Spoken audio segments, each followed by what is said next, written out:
শাকিব খান একা কি কোনো ছবি নিয়ে যেতে পারবে? মনে হয় পারবে না। তবে তার পার্শ্ববর্তী চরিত্রগুলোকেও শাকিব খানের লেভেলে থাকতে হবে, অন্তত অ্যাক্টিং এর দিক দিয়ে। শাবনূর আর আমার সম্পর্কটা হচ্ছে মামা ভাগ্নি। আপনার এই যে আরেকটা অভিজ্ঞতার কথা আমরা একটু জানতে চাই, আপনার সঙ্গে শাবনূরের কাজ হয়েছে গ্রামগঞ্জের প্রীতিতে। শাবনূরও আমাদের দেশের একজন লিজেন্ডারি অ্যাক্ট্রেস। শাবনূরের সঙ্গে একটু কাজের অভিজ্ঞতাটা একটু যদি বলতেন দর্শকদের। শাবনূর আর আমার সম্পর্কটা হচ্ছে মামা ভাগ্নি। মামা ভাগ্নি, ও আমাকে মামা ডাকে, আমি ভাগ্নি ডাকি, একসাথে কাজ করলাম এবং খুবই খুবই এবং খুবই ভালো একটা মেয়ে। হ্যাঁ, অভিনয়ের জন্য ব্যক্তি জীবনে খুব শয়তান। হ্যাঁ, শয়তান বলতে হলো আমি নেগেটিভ সেন্সে না, পজিটিভ। হ্যাঁ, দুষ্ট, সাংঘাতিক। এবং শুটিং স্পটে, শুটিং সেটে আমরা যে মজা করতাম এবং তাকে প্রতিদিন রাত্রি নিয়ে বাসায় পৌঁছে দিয়ে আসতে হইতো। মামা যাবে আমার সাথে, হ্যাঁ, মামার খাওয়াই দিত আমাদের একসাথে। সে যখন আমরা খাইতে বসতাম সে নিজে খাওয়াই দিত আমাদের। তো এই যে তার যে আন্তরিকতা, কেউ কিছু দিন নিয়ে আসলে সব মামা আসলে, আর কে গেছে, জয়, আমি, আজাদ নামে একটা ছেলে ছিল, আমরা তো এই টিমটা কাজ করছি, এই সবাই বসো, মানে খুব মজা করে। এবং শাবনূর খুব ভালো, এখনো মাঝে মাঝে আমার সাথে কথা হয়। আর যদি সে অস্ট্রেলিয়া আছে, মাঝে মাঝে টেলিফোনে আমার সাথে কথা হয়। তার জন্মদিনের শুভেচ্ছা জানাই অনেক সময়, কথা হয়। তার বাচ্চাটাকে ভিডিও কলে অনেক সময় কথা হয়। ভালো মেয়ে। এবং ইদানিং সে আসছিল শুনলাম দেশে, আমার সাথে দেখা হয় নাই। তো সে যদি আবার ব্যাক করে, বাংলাদেশের মানে শাবনূরের মতো প্রকৃত শিল্পীর আসলে অভাব। ভারতে আমাদের পার্শ্ববর্তী দেশে তো তার চেয়ে বয়স করা এখন ধুমছে কাজ করে যাচ্ছে। সেক্ষেত্রে আমাদের হ্যাঁ, টাবু টাবু তো অনেক সিনিয়র না, অনেকে আছে ধুম থেকে কাজল টাজল আছে। তো শাবনূরই, হ্যাঁ, তার আসলে কোনো, সে ব্যক্তিগত ভাবে খুব মানে মজার মানুষ, খুব মিশুক এবং অহংকার নাই তার ভিতরে। সে যে বাংলাদেশের সুপার ডুপার স্টার ছিল যখন, তখন তার সাথে আমি কাজ করছি। তো তার ভিতরে সেই অহংকারটা আমি সামান্য পাই। যে শাবনূর হিসেবে যে অহংকার, 4-5 জন বডিগার্ড বা ওই যে থাকা, আমার কিচ্ছু না, একদম সিম্পল একটা মেয়ে। এটাই মজার।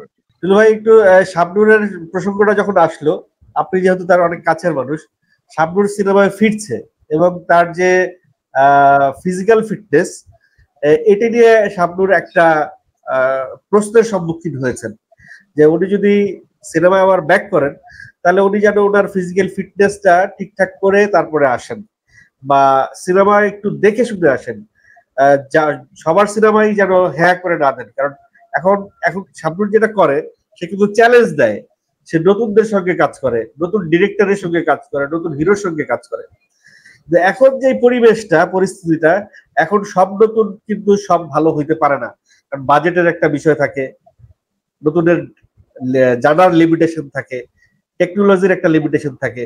সো ওই জায়গা থেকে এখন যদি সেই নতুনদের ওইভাবে ব্রেক দিতে গিয়ে সে যদি একটা বিতর্কিত কাজ করে ফেলে, তাহলে শাবনূরের যে ইমেজটা ছিল অতীতের, সেই ইমেজে একটা ব্যতয় ঘটবে। এই বিষয়টা আপনি কিভাবে দেখেন?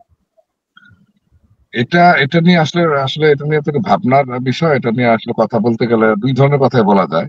এবং এটা নিয়ে আমি সে দেশে আসার পরে আমার সাথে কয়েকজন পরিচালকের সাথে আমার ব্যক্তিগত আলাপ হয়েছে এই বিষয়টা নিয়ে। অনেকে আমার বলছে যে টুলু ভাই আপনি একটু ট্রাই করেন যে ওরা একটু বুঝান। হ্যাঁ, আমি বলছি বুঝানোর কিছু নাই তো, ও তো সিনেমায় অনেক হিসাব কিতাব করে কিন্তু সামনে হয়েছে। সে বাংলাদেশের চলচ্চিত্রে যখন ঢুকছে এবং শেষ পর্যন্ত যখন সে একটানা ছিল, সে কিন্তু অনেক হিসাবই মেয়ে এবং এটা অনেক হিসাবে সে রিস্ক নিয়ে এবং রিস্ককে কভার করার মতো যোগ্যতা নিয়েই সে রিস্ক নিচ্ছে। মানে তার যে সাহসটা, হ্যাঁ, এটা কিন্তু সব নায়িকা বা হিরোর থাকে না।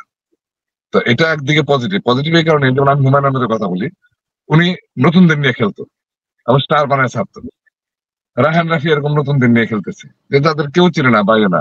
সে কিন্তু রিস্ক যে আমি আমার গল্প, আমার নির্মাণ শৈলী আগায় নিয়ে যান, এই যে চ্যালেঞ্জিংটা, এই চ্যালেঞ্জিংটাকে কিন্তু আমাদের আসলে শ্রদ্ধা জানানো উচিত।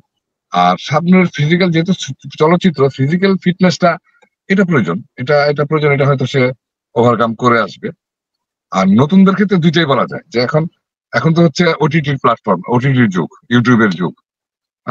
দর্শক সিনেমা হলের দর্শক না। তারপরও যে আমার মনে হয় যে সে যদি বাজেটের বিষয়টা যদি সে ঠিক রাখতে পারে, মানে ওদের যারা বানাবে ওদিক দিয়ে তারা যদি মানে শাবনূরের ক্ষেত্রে বাজেটের দিকটা যদি ফেল না করে, আমার ধারণা শাবনূর নতুনদের নিয়ে খেলে বেড়ে আসতে পারবে। তবে নির্মাতা যদি দুর্বল হয়, নির্মাতা যদি এখানে প্রয়োজনীয় যে জিনিসগুলা করা দরকার, আমি টেকনিক্যাল সাইড বলতেছি, যে সাপোর্ট গুলা দরকার, এই সাপোর্ট গুলা এবং তার যে সহশিল্পী গুলা হবে। আমরা যেটা করি বেশিরভাগ ক্ষেত্রে মানে সিনেমাতে দেখা যায়, আপনি দেখবেন মানে গতানুগতিক যে হিরো হিরোইন অমুক, ঠিক আছে, গতানুগতিক কিছু আর্টিস্ট আছে, ফাইটিং এদের নাও, ওদেরকে এটাতে নাও, ওই কাজী অমুকরে বানায় ফেলাও।